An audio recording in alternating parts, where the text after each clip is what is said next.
Coming up on today's episode of Airborne Unlimited, the Waco YMF-5F on floats flies. SpaceX continues winning streak, 2 days, 2 launches, 2 landings. And Boeing Business Jets continues to lead ultra-large business jet market.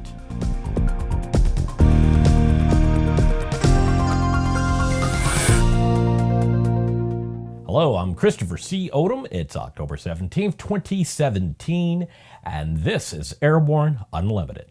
The amazing craftsman of the Waco Classic Aircraft operation in Michigan has just started test flying their new YMF-5F, the amphibious float-equipped version of the rugged classic Waco YMF-5 biplane series. Most important, this bird looks even better than we expected.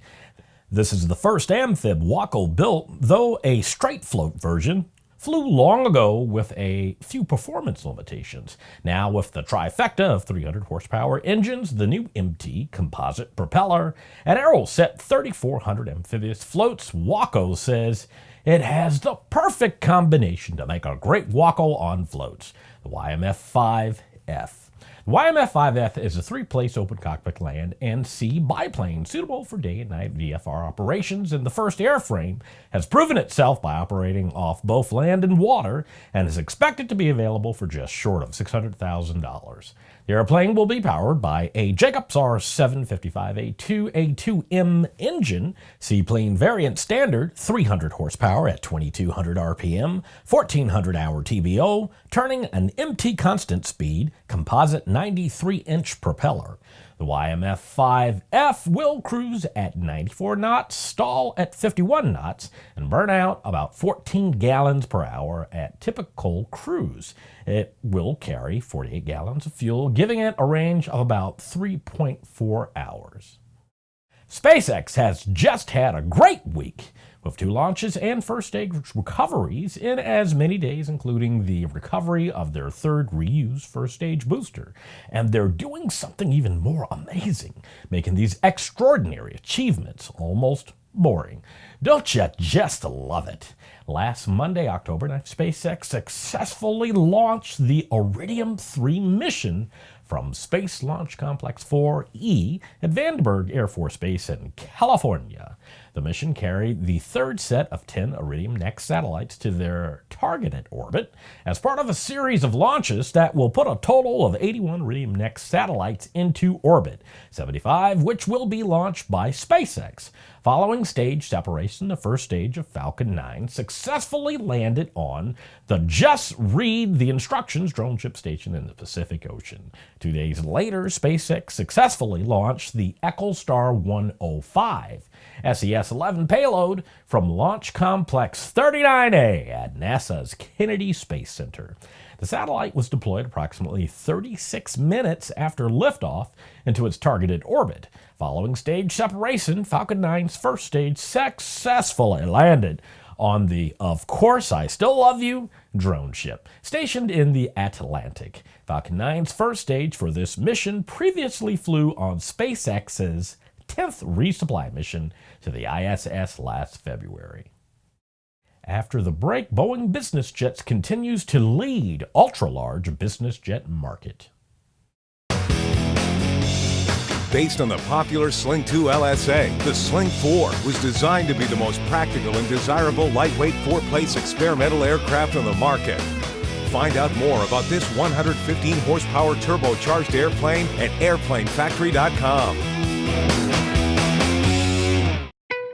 There's a difference between charting a steady course and pushing for the ceiling. And for nearly a century, Hartzell Propeller has been defining that difference. It's in our passion for engineering and research and our dedication to testing the limits of performance. We are built on honor. We are Hartzell Propeller. Progressive Aerodyne's Sea Ray Adventure offers Rotax 912 power, a basic instrument panel, and radios. Fly it away for under $120,000. Visit searay.com for more details. Welcome back. If you have a story suggestion for Airborne Unlimited, Aero-TV, the new AMA drone report, our website, or a podcast, just email to news-spy@aero-news.net. Boeing Business Jets has booked 14 new orders in the last year. The orders include one 737, 4 BBJs, 3 BBJ Maxes, 1 BBJ 787-8, 2 BBJ 777-300 ERs, and 3 BBJ 747-8s. It has been a really strong year for us at Boeing Business Jets, said Greg Laxton, head of Boeing Business Jets. Our customers are seeing the value of our products provide across our entire portfolio, from the current generation BBJ to the future BBJ Max, all the way up to the BBJ 747-8. Boeing Business Jets also unveiled a new interior design concept for the BBJ Max 7, created by renowned Paris design firm Alberto Pinto. Features design customized to the BBJ Max 7 spacious interior. The product line includes the BBJ Max family, high-performance derivatives of the commercially successful 737 MAX airplane family, as well as Boeing twin-aisle airplanes, including the 777, 747, 8, and 787 Dreamliner. Every Tuesday, we look ahead at some of the more interesting events in the aviation universe. Here's this week's Aero-Calendar.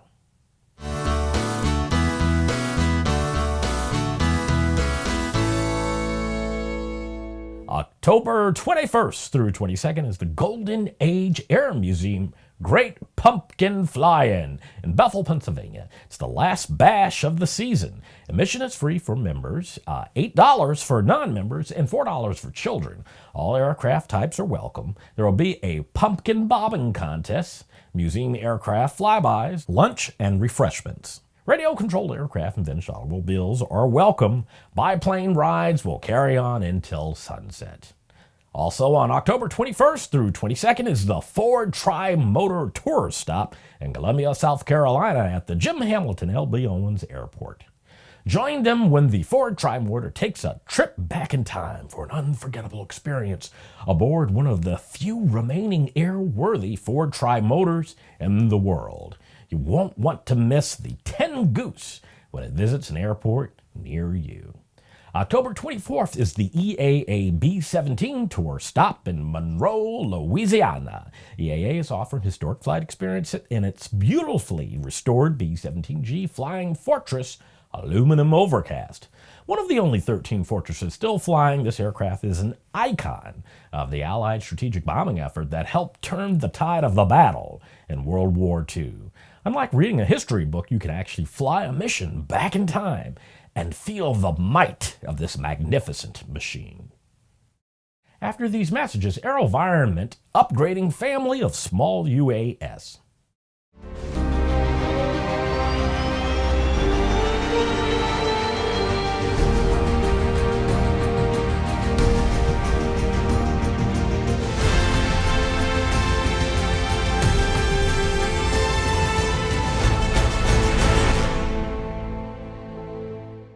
Sandia introduces the new SAI 340 Quattro TSO'd airspeed, attitude, altitude, and slip.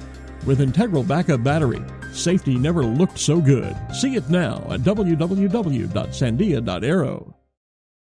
With so much news coming out of the aviation industry, we're summarizing with you those other great stories in a brief segment we call Around the Patch.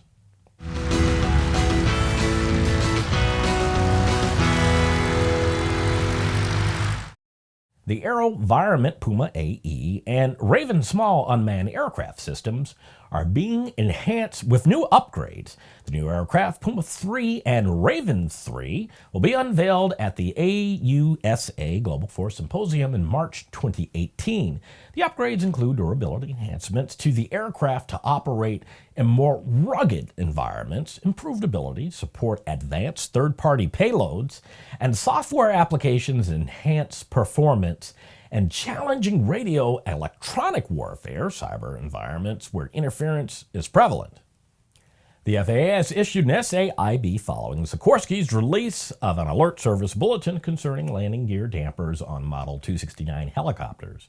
According to the FAA, Sikorsky 269C and C1, 269D, and 269D Configuration A model rotorcraft incorporate landing gear dampers designed to alleviate ground resonance. However, these dampers, if not maintained with the correct charge pressures, have been attributed to incidents of ground resonance, which resulted in major structural damage or total loss of the rotorcraft. EASA has opened a regional office in Singapore. EASA Singapore office will strengthen the well-established partnership between the Civil Aviation Authority of Singapore and EASA, and will support the aviation industry from Singapore and Europe.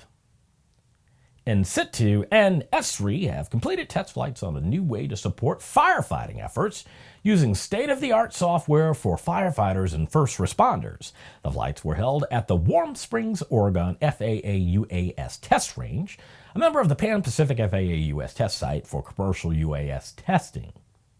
WestJet has officially unveiled its first Boeing 737 MAX 8 aircraft, one of 50 scheduled for delivery in the next 4 years. The aircraft has been at WestJet's Calgary hangar since September 29 for inspections, training, and test flights. The aircraft is expected to officially enter service on November 9, 2017, when it operates from Calgary to Toronto. Well, that's it for today's trip around the patch. Now, let's get back to the rest of the news. During the third quarter of 2017, Embraer delivered 25 jets to the commercial aviation market and 20 jets to the business aviation market, of which 13 were light jets and 7 were large jets. On September 30th, Embraer's firm order backlog totaled $18.8 billion, above the $18.5 billion of the previous quarter. On the commercial side, the plane maker delivered 18 E-175 airplanes, 5 E-190s, and 2 E-195s. The company also delivered 4 Phenom 100s, 9 Phenom 300s, 2 Legacy 450s, 1 Legacy 500, and 4 Legacy 650s. Year-to-date, Embraer has delivered 78 commercial jets and 59 business jets for a total of 137. The main highlights for this period were the sales announcements for SkyWest, which represent a cumulative order of 45 new aircraft and were included in Embraer's backlog for third quarter of 2017. In September, the company announced an order for 25 E-jets worth USD 1.1 billion based on current list prices. All aircraft are scheduled to be delivered in 2018. Later in the beginning of October, the company announced a second firm order from SkyWest for 20 additional E-jets with a value of USD 914 million based on current list prices. Well, that's our program for today. Remember that Airborne Unlimited stream daily, Monday through Friday, with additional breaking news bulletins for important stories that fall outside of our normal deadlines. If you're watching us on YouTube, please subscribe and do check us out on Facebook and Twitter. A comprehensive, real-time, 24/7 coverage of the latest in aviation and aerospace stories anytime at aero-news.net. Keep flying. We'll see you tomorrow.